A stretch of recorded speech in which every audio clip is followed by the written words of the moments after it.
혹시 이런 생각을 해보신 적이 있으십니까? 악착같이 아끼며 살았는데 왜 통장은 늘 제자리일까? 큰 돈을 펑펑 쓴 것도 아닌데 왜 내 손에는 늘 돈이 남질 않는 걸까? 남들보다 부지런히 살았다고 자부하는데 왜 노후가 이토록 팍팍하게 느껴질까? 이 답답함을 안고 사시는 분들이 생각보다 훨씬 많습니다. 그리고 그 원인을 평생 엉뚱한 곳에서 찾다가 뒤늦게서야 진짜 이유를 알고 무릎을 탁 치는 분들이 있습니다. 오늘 그 이야기를 해드리려 합니다. 돈이 모이지 않는 이유가 수입이 적어서가 아닐 수도 있습니다. 재테크를 몰라서가 아닐 수도 있습니다. 어쩌면 아주 사소한 습관 하나, 정확히는 무심코 내보낸 물건 몇 가지가 그 원인이었을 수 있습니다. 우리 어른들은 예로부터 이렇게 말씀하셨습니다. 집안에 기운이 있어야 복이 머문다고. 그리고 그 기운을 지키는 데 있어서 가장 중요한 것이 바로 특정 물건을 함부로 내보내지 않는 것이라고 하셨습니다. 오늘은 세 분의 이야기를 통해 노후의 돈복을 지키는데 절대 남에게 주어서는 안 되는 6가지 물건에 대해 하나씩 짚어드리겠습니다.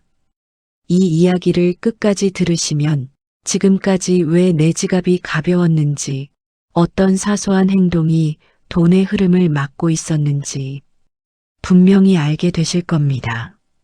그리고 오늘 당장 여러분의 집에서 지켜야 할 것, 바꿔야 할 것이 무엇인지도 찾게 되실 겁니다.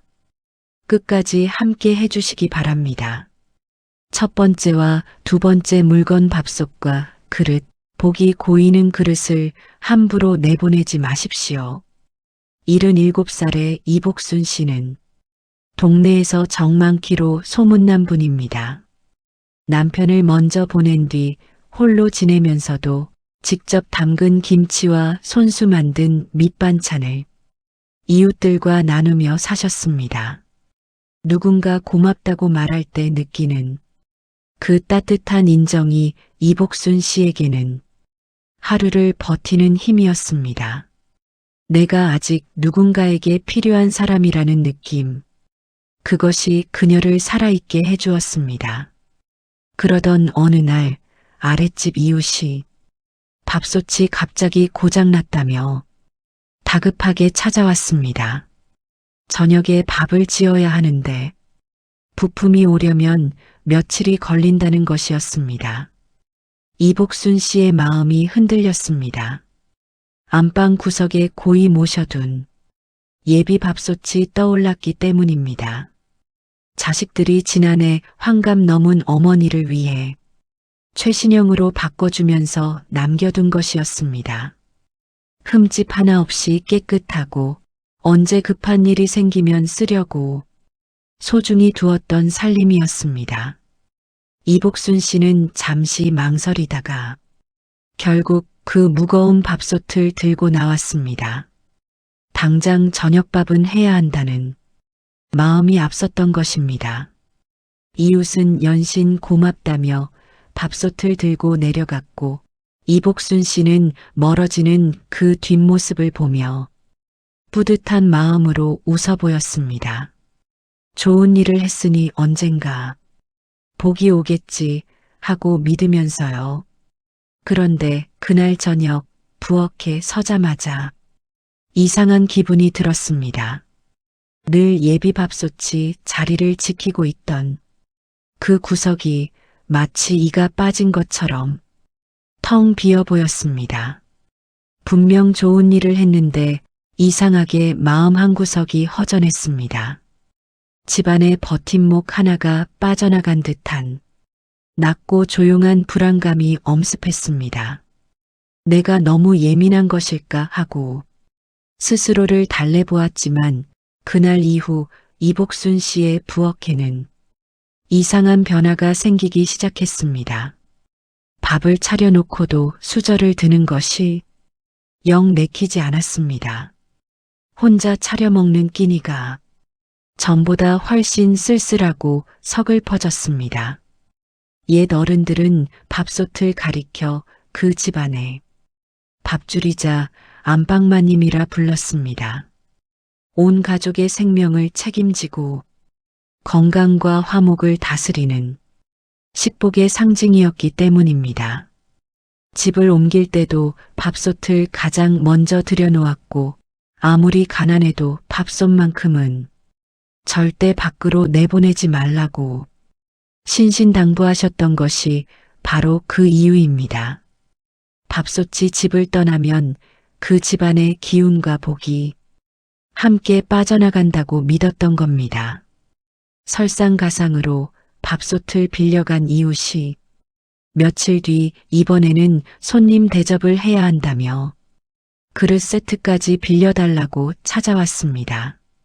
이복순 씨가 젊은 시절 남편과 함께 큰 마음 먹고 장만했던 소중한 살림이었습니다.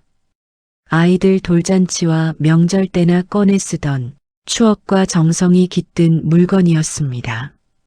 거절하고 싶었지만 식구도 없으니 당장 쓸 일도 없잖아요. 라는 말 한마디에 자존심이 건드려져 결국 내어주고 말았습니다. 며칠 뒤 돌아온 그릇은 기름기가 번들거리게 대충 씻겨져 있었고 아끼던 대접 하나는 이가 살짝 빠져 있었습니다. 그날 밤 이복순 씨는 이가 빠진 그릇을 바라보며 밤잠을 설쳤습니다. 깨진 것은 그릇만이 아니었습니다. 내 정성이 우습게 취급받았다는 서글픔, 소중한 물건을 지키지 못했다는 자책감이 함께 무너져 내렸습니다. 풍수에서 그릇은 단순한 식기가 아닙니다. 집안의 복을 담아내는 그릇입니다. 그릇에 작은 금이라도 가면 복이 새나간다고 했고 집안의 기운이 배어있는 그릇은 함부로 남에게 빌려주지도 남의 것을 함부로 가져오지도 않았습니다. 주인의 손때와 그 집안의 음식 냄새, 가족이 나누었던 대화의 기운이 스며있는 물건이기 때문입니다. 그런 소중한 물건을 내보낸다는 것은 내 집안의 평온한 기운을 남에게 통째로 넘겨주는 것과 다름없는 일입니다. 그날 이후 이복순 씨의 지갑은 눈에 띄게 얇아지기 시작했습니다. 이가 빠진 그릇 대신 새 그릇을 사고 빌려준 밥솥 대신 쓸 냄비를 또 사게 되었습니다. 한 번에 큰 돈이 나가는 것은 아니었지만 10,000원, 20,000원씩 자잘하게 나가는 지출이 꼬리에 꼬리를 물었습니다. 분명 예전보다 아꼈는데도 통장 잔고는 더 빨리 줄어들었습니다. 왜 이렇게 돈 나갈 일만 생기지 하는 말이 입버릇이 되었습니다. 그것은 돈이 없어서가 아니었습니다. 집안 곳곳에 복이 새나가는 구멍이 뚫려버린 것이었습니다. 지금 이 이야기를 들으시면서 혹시 나도 그런 적이 있다는 생각이 드십니까? 그렇다면 지금부터 더 집중해서 들어주시기 바랍니다. 두 번째 이야기에서 지갑과 칼의 비밀이 기다리고 있습니다. 세 번째와 네 번째 물건 지갑과 칼, 돈이 머무는 집과 집안 질서의 수호신 같은 아파트 단지에 사는 이른한 사례. 장정임 씨는 이복순 씨와는 전혀 다른 방식으로 살아왔습니다. 시장 어귀에 장정임 씨가 나타나면 상인들 얼굴에 반가운 웃음꽃이 피어납니다. 워낙 주변을 잘 챙기고 따뜻한 말 한마디를 아끼지 않는 성품 덕분입니다. 그녀는 분명 넉넉하고 따뜻한 사람입니다.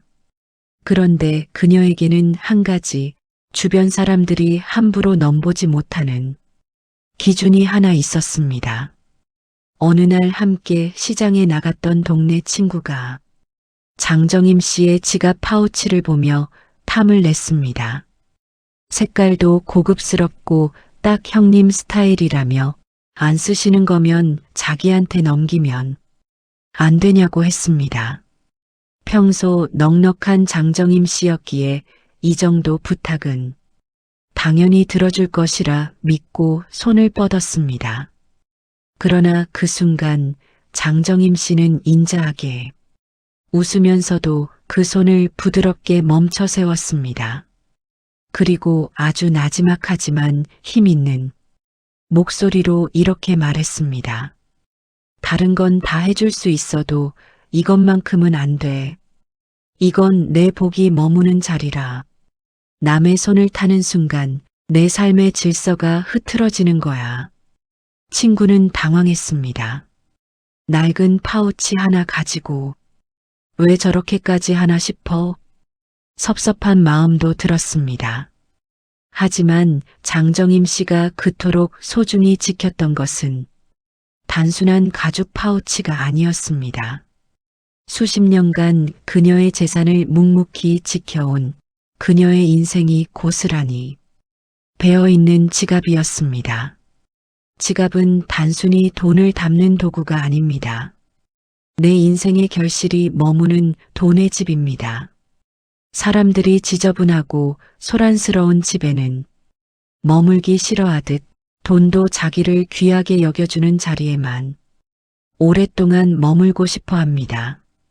장정임 씨는 매일 저녁 잠자리에 들기 전 지갑을 꺼내 그날 쓴 영수증을 말끔히 정리하고 구겨진 지폐는 새 돈처럼 반듯하게 펴서 방향을 맞춰 넣었습니다. 지갑 속에 돈이 아닌 잡동사니가 엉키지 않도록 늘 쾌적하게 관리한 것입니다. 이것은 단순히 돈을 아끼는 마음이 아니라 내 자산을 대하는 품격의 문제입니다. 장정임 씨에게는 지갑 못지않게 엄하게 선을 긋는 물건이 하나 더 있었습니다. 바로 부엌 칼이었습니다. 그녀의 부엌은 언제나 정갈했습니다. 그릇 하나, 수저 하나가 제자리에 딱딱 놓여 있었고 싱크대 한편에는 칼이 가지런히 꽂혀 있었습니다. 옛 조상들은 칼을 집안의 수호신이자 나쁜 기운을 쳐내는 도구로 여겨왔습니다. 칼을 어떻게 다루느냐에 따라 그 집안의 복줄이 서기도 하고 꺾이기도 한다고 믿었던 것입니다. 어느 날 이웃이 손주 돌잔치 음식을 만들어야 한다며 잘 드는 칼을 빌려달라고 했습니다. 장정임 씨는 거절하지 않았습니다. 다만 그냥 건네주지 않았습니다. 그녀는 이미 깨끗한 칼을 다시 한번 세제로 닦고 흐르는 물에 정성껏 헹궈낸 뒤 마른 행주로 물기를 한 방울도 남기지 않고 닦아냈습니다.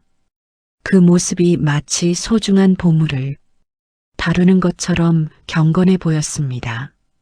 그리고 이렇게 당부했습니다. 내가 이렇게 깨끗하게 닦아서 주는 건 좋은 마음까지 함께 담아서 보내는 거야. 쓰고 나면 꼭 깨끗이 씻어서 바로 돌려줘야 해. 날카로운 물건은 남의 집에 오래 머무는 것이 아니거든. 이웃은 처음에 유난스럽다고 생각했을지도 모릅니다. 하지만 장정임 씨가 칼을 닦으며 보여준 그 짧은 시간은 단순히 물건을 청소하는 행위가 아니었습니다. 내 물건이 남의 집에 가서 함부로 쓰이지 않도록, 내 집안의 기운이 흐트러지지 않도록 마음의 매듭을 짓는 과정이었습니다. 이웃은 돌잔치를 잘 마치고 약속한 날짜에 정확히 칼을 깨끗이 닦아서 돌려주었습니다. 장정임 씨가 보여준 그 정갈한 태도에 저절로 예의를 갖추게 된 것입니다. 빌려준 물건을 제때 돌려받고 그 과정에서 서로의 예의를 확인하는 것. 이것이 바로 장정임 씨가 노후에도 돈복과 인복을 동시에 유지하는 비결이었습니다. 내 물건을 귀하게 대접할 줄 아는 태도가 곧 나 자신을 귀하게 대접하는 길입니다. 여러분, 혹시 지금 지갑 속에 영수증과 잡동사니가 뒤섞여 있지는 않습니까? 돈이 머무는 집이 얼마나 정돈되어 있는지 오늘 한번 들여다보시기 바랍니다. 5번째와 6번째 물건, 가방과 신발, 내 인생의 기록부와 운명의 길. 84살의 오순자 씨는 평생을 부지런히 살며 물건을 아꼈던 분입니다. 자식들 다 키워 시집 장가 보내고 이제는 좀 편히 쉬어도 될 만한데 그녀의 손은 잠시도 쉴 틈이 없었습니다. 안 쓰는 물건이 생기면 주변에 나눠주는 것을 미덕으로 알고 살아오셨습니다. 남한테 주면 복 받는다는 말을 철석같이 믿고 집안에 여분이 생기면 이웃들에게 덥석 내어주곤 하셨지요. 그런데 이상한 일이었습니다. 분명 남 좋은 일을 하며 사는데도 오 씨의 노후는 갈수록 팍팍해져만 갔습니다. 그러던 어느 날 딸이 오랜만에 찾아와 보라색 가죽 가방을 선물했습니다. 새 가방이 생기니 그동안 들고 다니던 손때 묻은 낡은 가방이 갑자기 짐처럼 느껴졌습니다. 마침 복도에서 만난 앞집 이웃이 그 가방을 보고 실속 있어 보인다고 한마디 거들었습니다. 그 소리를 듣자마자 오순자 씨의 나눠주는 습관이 발동했습니다. 안에 있던 소지품을 대충 꺼내고는 그 낡은 가방을 선뜻 건네주었습니다. 이웃은 횡재했다는 듯 고맙다며 가방을 들고 사라졌고 오순자 씨는 좋은 일 했다는 뿌듯함으로 집으로 돌아왔습니다. 하지만 가방은 단순히 물건을 담는 주머니가 아닙니다. 특히 80을 넘긴 오순자 씨 같은 분에게 가방은 내 하루의 일과와 기억, 내 삶의 리듬이 고스란히 담겨 있는 인생의 기록부와 같은 물건입니다. 병원 초진 카드도 들어있고 돋보기 안경도 들어있으며 급할 때 꺼내 먹는 사탕 한 알과 자식들 전화번호가 적힌 낡은 수첩도 들어있습니다. 가방은 주인의 행로를 가장 가까이서 지켜보는 동반자입니다. 그런 소중한 물건을 낙다는 이유로 함부로 내보내는 것은 내 운명의 흐름을 스스로 끊어버리는 것과 같습니다. 가방을 내어준 그날 이후 오순자 씨의 일상에는 이상한 일들이 꼬이기 시작했습니다.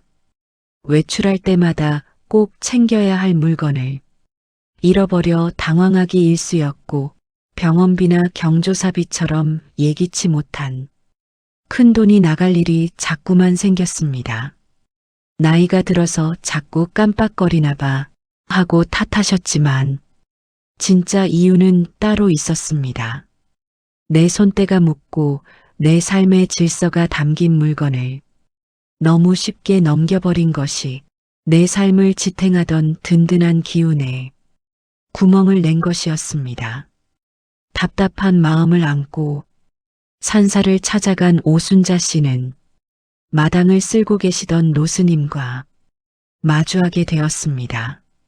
노스님은 그녀의 어두운 안색을 가만히 살피시더니 시선을 아래로 내려 발끝을 보며 나지막하게 말씀하셨습니다. 발이 편해야 갈 길도 명확해지는 법인데 발치에 남의 그림자가 너무 많이 섞여 있습니다. 스님은 자리에 앉아 신발에 대해 말씀하시기 시작했습니다. 신발은 그 사람이 걸어온 세월에 무게를 오롯이 받아내고 앞으로 나아갈 길을 열어주는 도구입니다. 이 신발을 함부로 남에게 주거나 낡았다고 아무렇게나 던져버리는 것은 내 운명의 길을 남에게 넘겨주는 것과 같습니다. 사실 며칠 전 신발장을 정리하다가 거의 신지 않은 등산화 한 켤레를 이웃에게 주려고 현관에 빼두었던 터였습니다. 스님의 말씀을 들으며 오순자 씨는 가슴 한구석이 뜨끔했습니다. 신발은 주인의 걸음걸이와 체중의 쏠림, 그 사람이 향하는 방향을 기억합니다. 내 발대가 묻은 신발을 남이 신게 되면 내 운명의 흐름이 그 사람과 뒤섞이게 됩니다. 내가 가야 할 길을 그 사람이 대신 가거나 그 사람이 겪어야 할 험한 길을 내가 대신 걷게 될 수도 있다는 것입니다. 스님의 법문을 듣고 집으로 돌아온 오순자 씨는 곧장 현관으로 향했습니다. 이웃에게 주려고 꺼내두었던 신발을 다시 신발장 안으로 들여놓았습니다.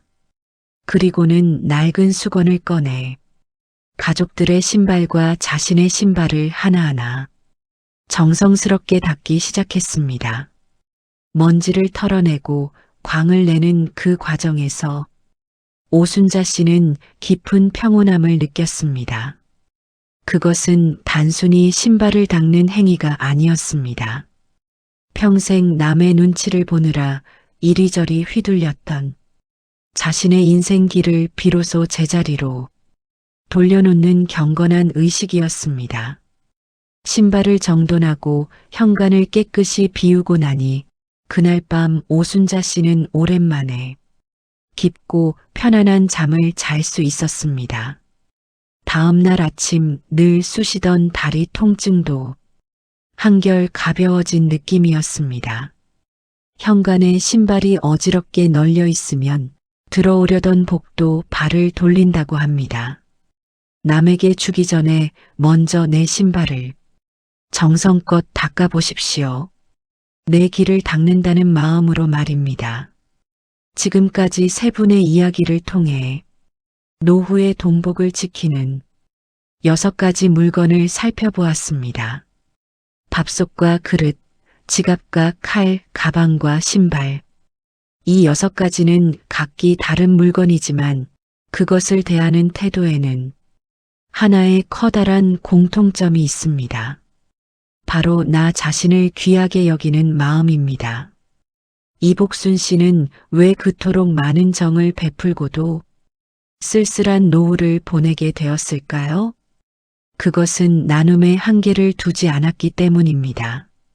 내 창고가 비어가는데도 남의 배고픔을 먼저 걱정하는 마음은 아름답지만 결국 나중에는 내가 남에게 손을 벌려야 하는 상황이 옵니다. 참된 나눔은 내가 든든히 서 있을 때 비로소 지속될 수 있습니다. 반면 장정임 씨는 주변에 한없이 따뜻하면서도 내 집안의 질서만큼은 한치도 흐트러짐 없이 지켜냈습니다. 그녀가 지갑을 지키고 칼을 닦아서 빌려준 것은 인색해서가 아닙니다. 여기는 내 복이 머무는 성역이니 누구도 함부로 침범할 수 없다는 조용하지만 당당한 선언이었습니다. 그리고 오순자 씨가 우리에게 보여준 변화를 잊지 마십시오. 80이 넘은 나이에도 내 가방을 소중히 여기고 내 신발을 정성껏 닦는 마음만 있다면 운명은 언제든 다시 좋은 방향으로 흐르기 시작합니다. 내 물건을 귀하게 대접하는 것이 곧 내 삶을 귀하게 대접하는 시작점입니다. 여러분, 오늘 이 이야기를 들으시면서 혹시 이런 생각이 드셨습니까? 내가 그동안 너무 소홀했구나. 이제라도 내 것을 야무지게 챙겨야겠다. 그렇다면 지금부터 드릴 5가지 실천 제안에 귀를 기울여 주시기 바랍니다. 결코 거창한 것이 아닙니다. 오늘 당장 시작할 수 있는 아주 작은 것들입니다. 노후 돈복을 되살리는 현실적인 5가지 실천 방법을 알려드립니다. 첫 번째 실천입니다. 지금 당장 지갑을 꺼내 안을 비워보십시오. 오래된 영수증, 이미 끝난 할인 쿠폰, 언제 들어왔는지도 모르는 잡동사니들을 말끔히 비워내십시오. 구겨진 지폐는 반듯하게 펴서 방향을 맞춰 넣고 지갑 속이 쾌적하게 느껴지도록 정리하십시오. 돈이 머무는 집을 청소하는 것이 복을 부르는 첫걸음입니다. 이것은 5분이면 됩니다.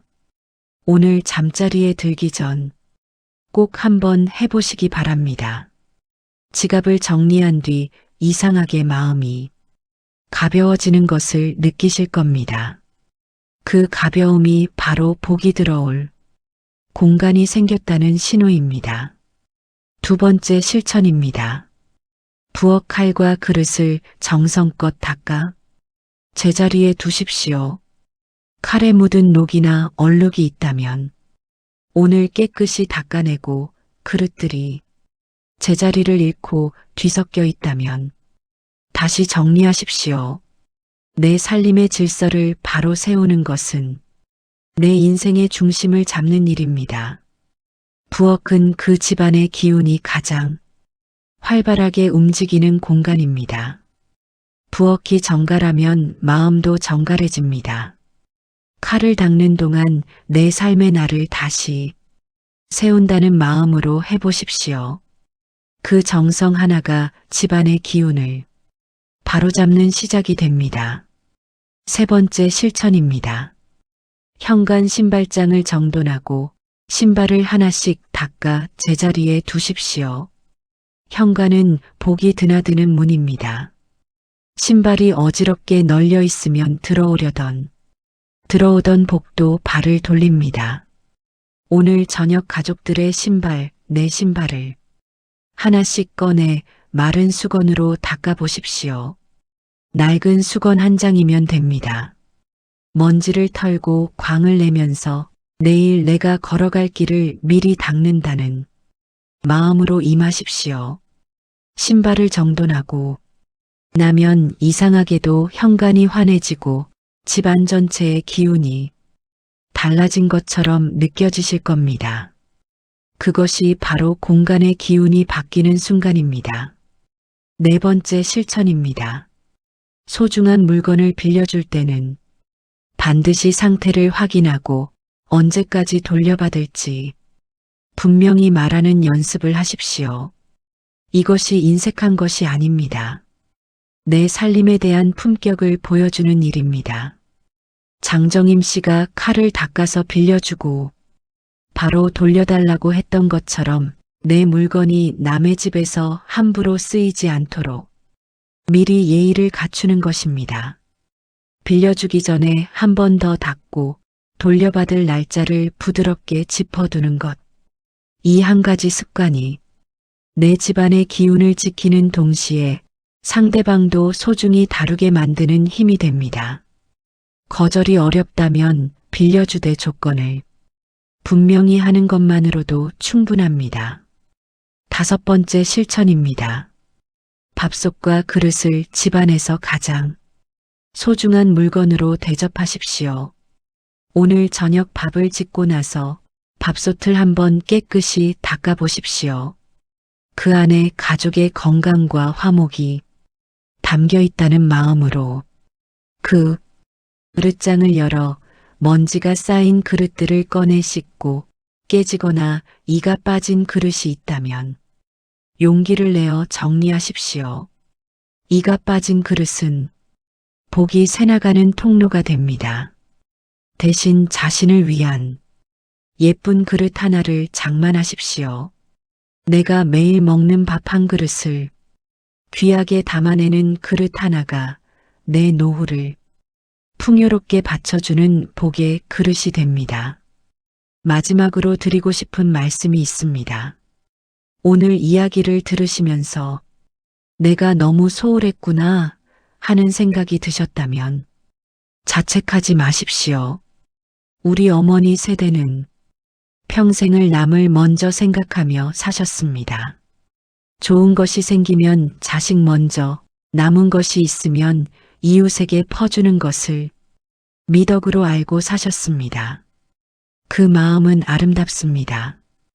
오늘 이야기는 인색하게 살라는 뜻이 결코 아닙니다. 진짜 나눔을 잘하기 위해서는 먼저 내 집안의 기운이 단단히 갈무리 되어 있어야 합니다. 내 그릇이 비어 있으면 남에게 줄 수 있는 정성도 결국 바닥납니다. 내가 든든히 서 있어야 비로소 남에게도 진심으로 베풀 수 있습니다. 노후의 동복은 더 많이 버는 것에서 오지 않습니다. 들어온 복이 새나가지 않게 꽉 잠그는 데서 시작됩니다. 내가 나를 귀하게 대접하지 않는데 어느 누가 어떤 복이 나를 찾아오겠습니까? 내가 쥐고 있는 복의 자물쇠를 스스로 풀어버린 채 남 탓, 세월 탓만 해서는 안 됩니다. 노후의 복은 하늘에서 뚝 떨어지는 것이 아닙니다. 바로 지금 이 순간 내가 물건을 대하는 정성과 태도에서 시작됩니다. 오늘 당장 여러분의 지갑 속을 들여다보십시오. 부엌 칼과 그릇을 닦아 제자리에 두십시오.